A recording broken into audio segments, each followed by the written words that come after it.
Hello friends, हमसे गलती हुई। तीन औरतें तीन कहानियाँ। इन दिनों में मैं 7वीं क्लास में पढ़ती थी।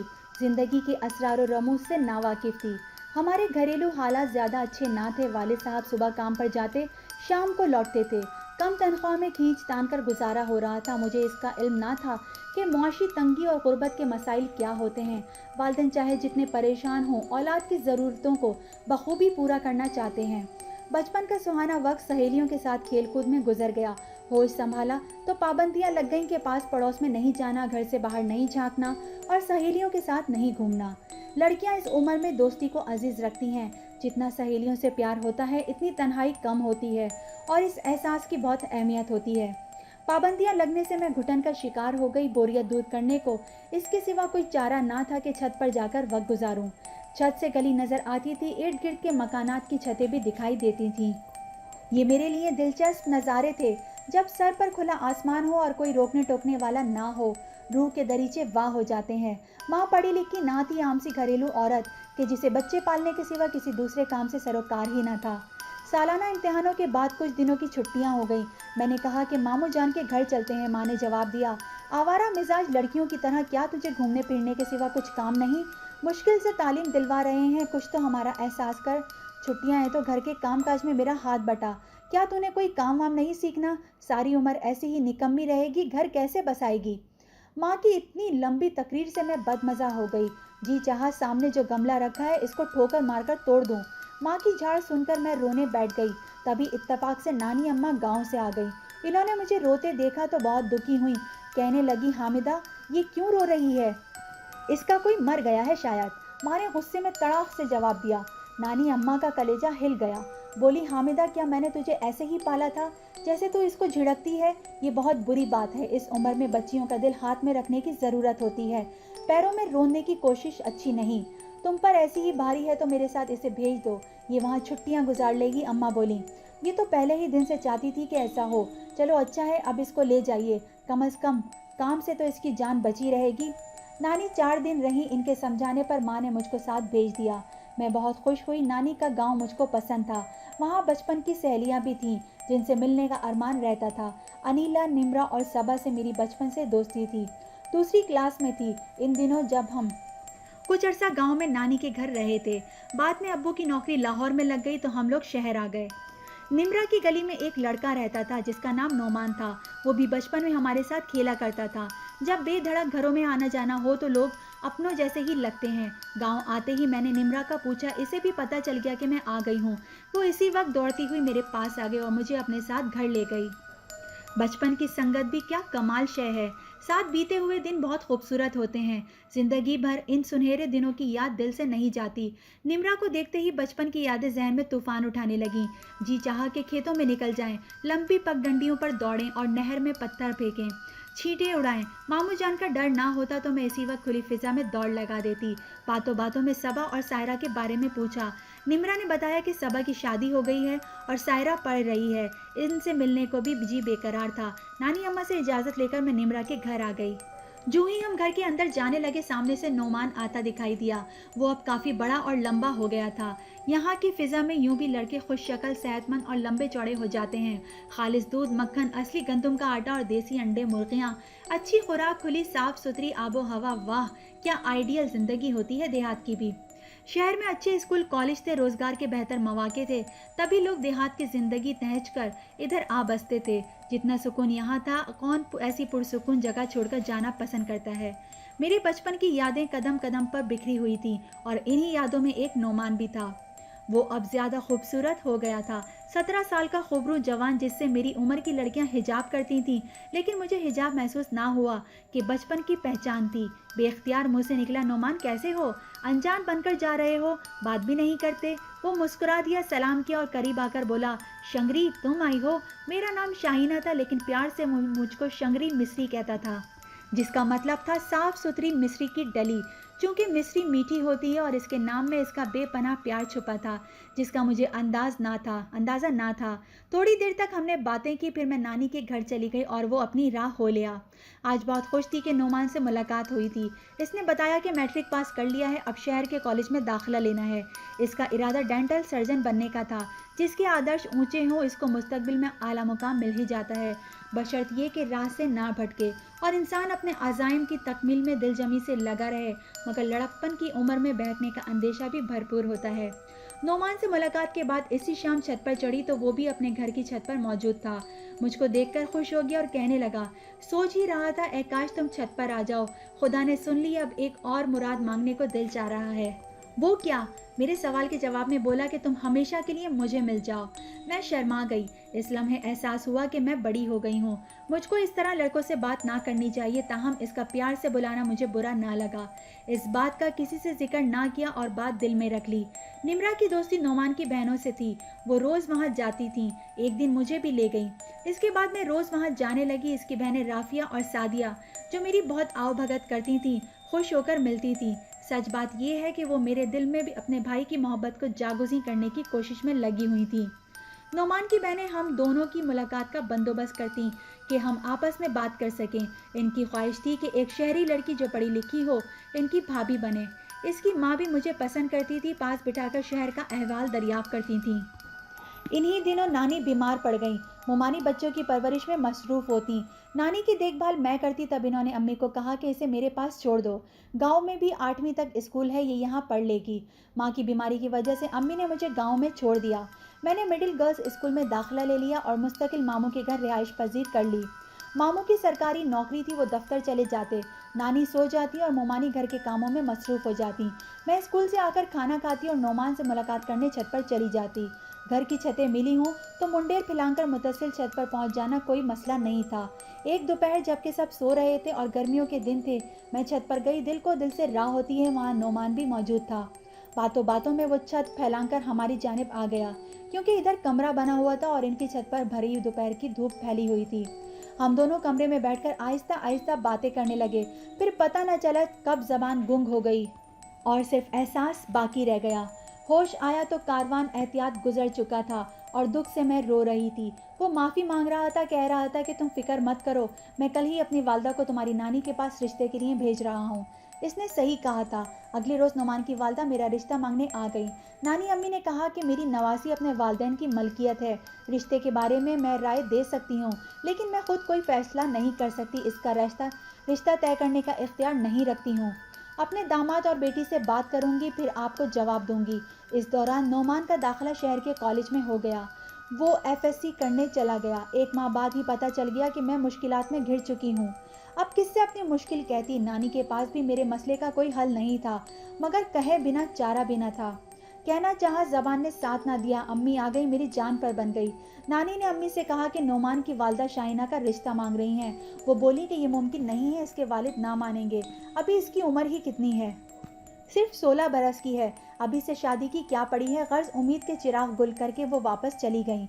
एक माह बाद नोमान आया। मैंने इसको अपनी मुश्किल बताकर कहा कि वालदैन को मेरे वालदैन के पास लाहौर भेजो। साथ अपनी वालदा को भी बता दो कि मैं मुश्किल में हूँ, वो ताख़िर ना करें, वरना मेरी मौत वाक़ई हो सकती है। नोमान की अम्मी लाहौर आकर रिश्ता मांगने पर राज़ी हो गईं, क्योंकि वो जान चुकी थी कि मैं किस मुश्किल में हूँ और मेरी जान पर बनी है। तो उन्होंने ताख़िर से काम लेना गैर ज़रूरी समझा और लाहौर आकर अम्मी अब्बू से दस्ते सवाल दराज किया। अब्बू ने इन लोगों को देहाती कहकर नखुद से रिश्ता ठुकरा दिया। अम्मी ने भी कहा, बहन जी जब शाहिना के वालिद नहीं मान रहे तो मैं क्या कर सकती हूँ। इन्होंने काफ़ी मिन्नत और समाजत की, मगर अम्मी अब्बू के इनकार को इकरार में ना बदल सके। इस रोज़ मैं कमरे में बैठी दुआ कर रही थी कि मेरे वालिदैन मान जाएं, क्योंकि ये मेरी मोहब्बत का मामला ना था, ज़िंदगी और मौत का सवाल था। ताहम क्या हो सकता था? वालिदैन को असल सूरत हाल की खबर होती तो शायद मान जाते या मौत के घाट उतार देते। खौफ से कांप उठी, तरह तरह के वसवसे सताने लगे। नानी साथ आई थी। जब वो लोग नाउमीद होकर चले गए तो मैं नानी के गले लगकर फूट फूट कर रोई, मगर क्या कर लेती वो? मुझसे प्यार करती थी, असल सूरत हाल से वो भी ला इल्म थी। सिवाय नोमान और इसकी वालदा के मैंने किसी को इस खौफनाक राज से आगाह नहीं किया था। ایک نئی زندگی میرے وجود میں پرورش پا رہی تھی اور زمانہ اس خوفناک راز سے بے خبر تھا، لیکن جلد ہی یہ راز راز نہ رہے گا، یہ سوچ کر میرے اوسان خطا ہو رہے تھے۔ جلد ہی قدرتی طور پر سب جان جائیں گے میں مجرم ہوں، یہ سوچ کر جھرجھری آ جاتی تھی۔ نانی پھر بھی تحمل والی تھیں، امی تو پر کا کوا اور بات کا پتنگڑ بنانے کی ماہر تھیں، جبکہ رائی کا پہاڑ بنانے کی ضرورت نہ تھی، یہاں پہاڑ موجود تھا جو میرے سر پر گرنے والا تھا۔ نانی کے ساتھ چلی آئی، وقت گزرتا جا رہا ہے۔ ایک بار پھر چھت پر جا کر نعمان سے کہا کہ جو چاہے، جو تمہارے والدین کو رشتہ مانگنا چاہیے، ایک بار چاہے 100 بار، جب تک میرے والدین ہاں نہیں کر دیتے۔ ان کے گھر میں کھچڑی پکی۔ اب کی نعمان کی امی نے اپنے شوہر کو بتا دیا کہ یہ معاملہ ہے، دونوں خاندانوں کی عزت پر بنی ہوئی ہے، ان لوگوں کو پتہ نہیں ہے، ہم کو پتہ ہے، لہٰذا دوبارہ ان کے پاس چلو، اس دفعہ لالچ دو کہ ہم شاہینہ کے نام زرعی زمین کر دیں گے، جتنا کہو گے زیور چڑھائیں گے، جو شرط چاہو منوا لو، مگر رشتے سے انکار نہ کرو۔ امی ابو کے پاس وہ پھر آئے، بہت گڑ گڑائے۔ خالہ جی نے اپنا دوپٹہ امی کے پاؤں پر رکھ دیا کہ آپ یہ رشتہ دے دیں۔ خالہ جی کے شوہر نے ابو کے پاؤں چھو کر کہا، ہم پر احسان کر دو، کبھی احسان نہ بھولیں گے۔ میرے والدین ٹس سے مس نہ ہوئے، بلکہ حقارت سے انہیں ٹھکرا دیا۔ یہ خبر نہ تھی کہ گھر کے اندر ان کی عزت کی دشمن ان کی اپنی بیٹی ہے، ایک زہریلے سانپ کی مانے چھپی بیٹھی ہے۔ ہم ایسی کوئی بلا پھٹنے کو ہے۔ عزت بے عزت ہو کر وہ لوگ لوٹ آئے جو میرے والدین کی عزت بچانا چاہتے تھے۔ نعمان نے کہا، اب کیا کریں، تمہارے والدین تو کسی صورت مانتے ہی نہیں، بہتر ہے کہ ان کو صورتحال سے آگاہ کر دو، شاید مان جائیں۔ ہرگز نہیں، وہ مجھے مار ڈالیں گے، مگر تم سے رشتہ نہ کریں گے، الٹا تم مصیبت میں پھنس جاؤ گے، کیونکہ وہ مالی لحاظ سے کم حیثیت صحیح ذات پات پر یقین رکھنے والے تھے اور نعمان کو اپنی ذات سے کمتر کہتے تھے۔ نعمان اپنے جذبوں میں سچا تھا، وہ اپنی غلطی پر نادم تھا اور مجھے بے سہارا چھوڑنا نہ چاہتا تھا۔ اب ہم دونوں کے پاس کورٹ میرج کے علاوہ کوئی راستہ نہ تھا، تاہم اس کے والدین شش و پنج میں تھے، چاہتے تھے کہ یہ مسئلہ عزت سے حل ہو۔ جب ان کو کچھ سمجھ میں نہ آیا تو انہوں نے گاؤں کے کچھ معززین کی منت کی کہ ساتھ چلیں اور رشتہ کروائیں۔ وہ لوگ ابو کو بھی جانتے تھے، کیونکہ بنیادی طور پر ہم بھی اسی گاؤں کے رہنے والے تھے۔ جب اتنے سارے لوگ رشتے کے لیے آئے تو ابو سوچ میں پڑ گئے۔ کہا کہ اب آپ لوگ یہی چاہتے ہیں تو میں اپنی بیٹی ان دیہاتوں کو دوں، آخر ایسی کیا بات ہے، بات کسی کے منہ سے کیا نکلتی جب وہ لوگ کچھ جانتے ہی نہ تھے، جو نعمان، اس کے والدین اور مجھے معلوم تھی۔ بہرحال ان بزرگوں نے ابو کی منت کی تو کہنے لگے، ٹھیک ہے، اس شرط پر بیٹی دوں گا کہ یہ ڈینٹل سرجن بن کر دکھائے۔ یہ تو جوئے شیر لانے والی بات تھی، تو نہ 9 من تیل ہوگا اور نہ رادھا ناچے گی۔ اب کیا کریں، ہم نے موت کے منہ میں جانے سے بچنے کے لیے دوسرا راستہ اختیار کیا کہ کورٹ میرج کر لیتے ہیں۔ کورٹ میرج کے لیے شہر جانا لازمی تھا۔ نعمان کے والد نے کہا کہ نانی سے کہہ کر والد کے شہر چلی جائے، وہاں سے ہم شاہینہ کو کورٹ لے جائیں گے، گاؤں سے ساتھ لے جانا محال ہے۔ میں نے نانی سے اصرار شروع کر دیا کہ شہر جانا ہے، امی ابو کے لیے اداس ہوں۔ پہلے تو وہ سنی انسنی کرتی رہیں، کہا تمہارے ماموں فارغ ہو جائیں گے تب چلیں گے، اسکول سے چھٹیاں کرو گی۔ 3 ماہ ہو چکے رشتہ طلب کرتے اور کامیابی نہ ہوئی تھی، اب مزید وقت کی گنجائش نہ تھی۔ کسی صورت نانی کو راضی کیا اور میں والدین کے پاس آ گئی۔ نعمان نے سمجھا دیا تھا کہ کب کہاں کس وقت تم نے آنا ہے، میں ابو اور وکیل تم کو کورٹ لے جائیں گے۔ رات کو میں نے نعمان کی دی ہوئی نشہ آور گولیاں گھر والوں کو دودھ میں گھول کر پلا دیں اور وہ گہری نیند سو گئے تو میں گھر سے نکل آئی، جہاں نعمان نے بتایا تھا وہاں سب میرا انتظار کر رہے تھے۔ نعمان کے والد اس لیے ساتھ دے رہے تھے کہ وہ میرے گھر والوں کی عزت اور اپنے ہونے والے پوتے پوتی کی جان بچانا چاہتے تھے اور اپنی نسل کو اپنا نام دینا چاہتے تھے۔ بصورت دیگر ایک انسانی جان ضائع ہو سکتی تھی اور ان کے بیٹے کو اگر پولیس پکڑ کر لے جاتی تو یہی معاملہ گھمبیر ہو سکتا تھا۔ وہ شریف لوگ تھے، ہر صورت میں بے عزتی سے ڈرتے تھے، میری بدنامی کا بھی ان کو اندیشہ تھا، لہٰذا نا امید ہو کر انہوں نے دوسرا راستہ کورٹ میرج والا چن لیا۔ میں ان کے ہمراہ کورٹ گئی اور نکاح ہو گیا۔ جب میں واپس گھر آئی تو سب لوگ اٹھ چکے تھے۔ امی نے پوچھا کہ اس وقت کہاں سے آ رہی ہو؟ میں نے صاف صاف بتا دیا میں نے نعمان سے نکاح کر لیا ہے، اگر نہ کرتی تو آپ کی اور ان کی بے عزتی ہوتی، شرمندگی الگ ہوتی، میں اصل صورت حال بتا سکی اور نہ آپ سمجھ سکے۔ سب گھر والے پریشان ہو گئے کہ یہ کیسی باتیں کر رہی ہے۔ انہوں نے اسی وقت تیاری کی اور اپنے گاؤں آ گئے، مجھے موقع ہی نہیں دیا کہ میں نعمان کو کچھ بتا سکوں۔ یہاں ہمارے سارے رشتہ دار تھے، سب کو ابو نے اکٹھا کیا اور کہا کہ ہم نعمان کے باپ پر کیس دائر کرتے ہیں، ہماری بیٹی کو ورغلایا ہے اور نعمان سے اس کی طلاق کراتے ہیں۔ دادا دادی چچا ماموں نانی سبھی ساتھ تھے۔ انہوں نے جب طلاق کی بات کی تو نعمان کے والد نے کہا کہ ایسی بات نہ کریں، کیونکہ ایسی صورت میں طلاق نہیں ہوتی جب تک کہ ولادت کا مرحلہ نہ آ جائے۔ آپ کی بیٹی جس مشکل میں ہے آپ کو نہیں معلوم، لیکن ہم کو معلوم ہے، اسی لیے عزت سے رشتہ چاہتے تھے۔ आपने नहीं दिया, इसीलिए हमने मजबूर होकर कोर्ट मैरिज करा दी। अब भी वक्त है, इससे पहले कि बात फैले और बदनामी हो, इज्जत से रुखसती दे दें। वालिद और चचा सख्त बरहम थे, कहने लगे रुखसती की बात करते हो, हम तुम्हारे बदकिरदार बेटे और अपनी बदचला लड़की को एक साथ जहन्नुम रसीद कर देंगे। काश हम बंदूक साथ ले आते। कुछ बुजुर्ग दरमियान में आ गए। वो लोग घर आ गए। मुझे अंदाज़ा था कि मेरी खैर नहीं। जब इनके आने की चाप सुनी, मैंने खिड़की खोली और चचा के घर से होती दूसरी तरफ निकल गई और दौड़कर नोमान के घर पहुंच गई। इतने में नोमान पुलिस को लेकर आ गया था कि मेरे घर वालों के तेवर भांप चुका था। इसने कहा, चलो मेरे साथ। मैं ससुर और नोमान के हमरा पुलिस की गाड़ी में बैठ गई। नोमान के बड़े चचा खुद पुलिस में थे। वो हमको महफूज जगह ले आए और मेरे बयान दोबारा कराए। मैंने यही बयान दिया कि मर्जी से निकाह किया है और अपने शौहर के साथ रहना चाहती हूँ। वालिद और भाई बहुत गुस्से में थे, मगर मजिस्ट्रेट के सामने बोल ना सके। नोमान के साथ कराची आ गई और फिर लौटकर गांव कभी न गई। अब मैं अपने घर में खुशखुर्रम हूँ, ज़िंदगी अच्छी गुजर रही है। जिस इंसानी जान को बचाने की खातिर इतना बड़ा कदम उठाया था, वो मेरा बेटा 14 बरस का हो चुका है, मगर इसने कभी ननियाल की सूरत नहीं देखी, क्योंकि मेरा मैके से ताल्लुक़ इसी रोज़ ख़त्म हो गया था जब मैंने मजिस्ट्रेट के रूबरू बयान दिया था। वालिदैन को छोड़कर शौहर के साथ चली गई थी। जानती हूँ कि हमसे गलती हुई, जो कुछ हुआ गलत हुआ, सब कुछ कम उम्री और नादानी में हुआ। औलाद को अपनी इज्जत और वालिदैन के नामूस का पास रखना चाहिए। ऐसा कदम नहीं उठाना चाहिए कि जिससे माँ बाप का दिल दुखे। इनकी दिल आज़ारी हो, मगर इंसान खता का पुतला है। बच्चों से गलतियाँ होती हैं तो इनको संभालना भी वालिदैन को ही पड़ता है। अपने किए पर नादिम हूँ। वालिदैन मिल जाएं तो इनके पाँव पकड़कर माफ़ी मांग लूँ।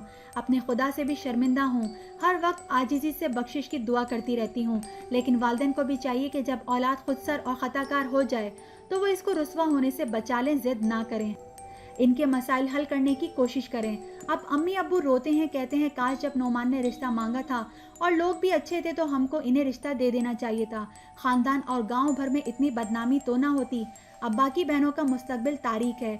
गांव वाले कहते हैं ये भी इसकी बहनें हैं। दादा और चचा भी सख्त पछताते हैं कि काश बात वक्त पर मान लेते, इतनी जिल्लत तो ना उठानी पड़ती। उम्मीद है आपको स्टोरी पसंद आई होगी। Thank you.